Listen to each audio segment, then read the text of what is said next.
చిత్తూరు జిల్లా కుప్పం మండలం నారాయణపురంలో అప్పు తీర్చలేదన్న కారణంతో ఓ మహిళను చెట్టుకు కట్టేసిన అమానుష ఘటన ఆంధ్రప్రదేశ్ హోంమంత్రి వంగలపూడి అనిత తీవ్రంగా స్పందించారు.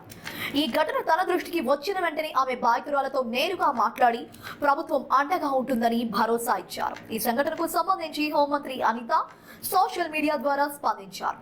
నారాయణపురంలో జరిగిన దారుణం గురించి తెలుసుకున్న వెంటనే ఆమె బాధితురాలతో వీడియో కాల్ ద్వారా మాట్లాడారు.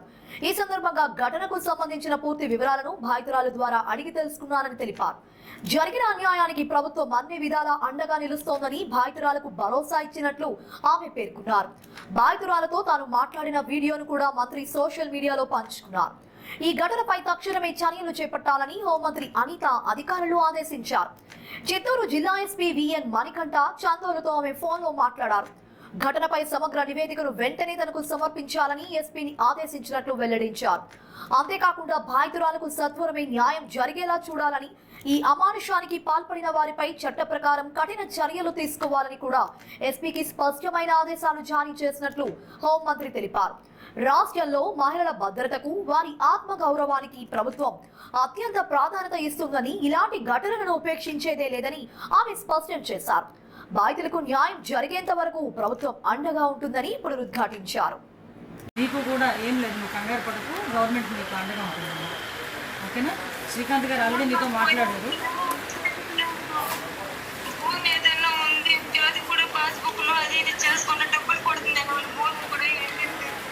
లేదమ్మా, ఒకసారి మన వాళ్ళు కూడా వస్తారు మీ దగ్గరికి. పెన్షన్ విషయంలో కూడా ఏదో ప్రాబ్లం వచ్చిందని చెప్పారంట కదా శ్రీకాంత్ గారితో.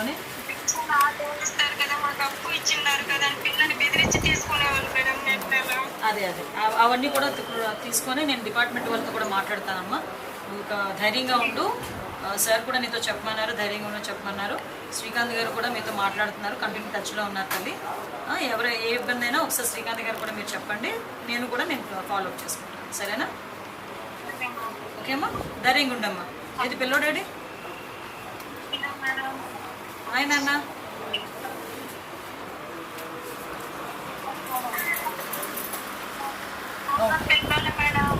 ఏం లేదులే అమ్మా, కంగారు పడుతున్నాను.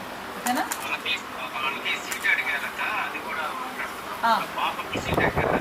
ఎక్కడ సీట్ అడిగారు?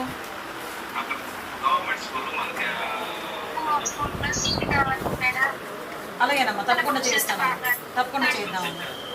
ఆల్రెడీ శ్రీకాంత్ గారు మాట్లాడారు, ఎమ్మెల్సీ గారు, తను చూసుకుంటారు. ఓకేనా? ధైర్యం ఉండండి అమ్మా, ధైర్యం ఉండండి.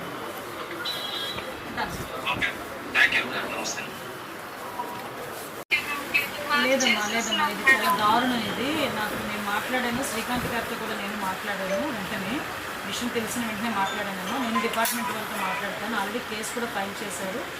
వాళ్ళని కూడా పిల్లల కోసం నేను బతకడం మాకేమో లేదు. నన్ను చూసి చూడనట్లు రోజులు 200 మంది ఏదో ఫంక్షన్ ఊర్లో అందరూ చూసేనట్లు చీరల నా కొడుకు మేడం వీడిని ఎత్తుకొని తీసుకొచ్చినాను. స్కూల్ అడ్మిషన్లో చేర్చాలి. చెట్టు కట్టేసి కొట్టినారు మేడం. ఒళ్ళంతా కమిలిపోయింది. ఒక ముసలోడు మన వెంకటలక్ష్మి, కొనికేనప్ప, జగదీశ్వరి, రాజా చాలా దారుణంగా మాట్లాడినాడు.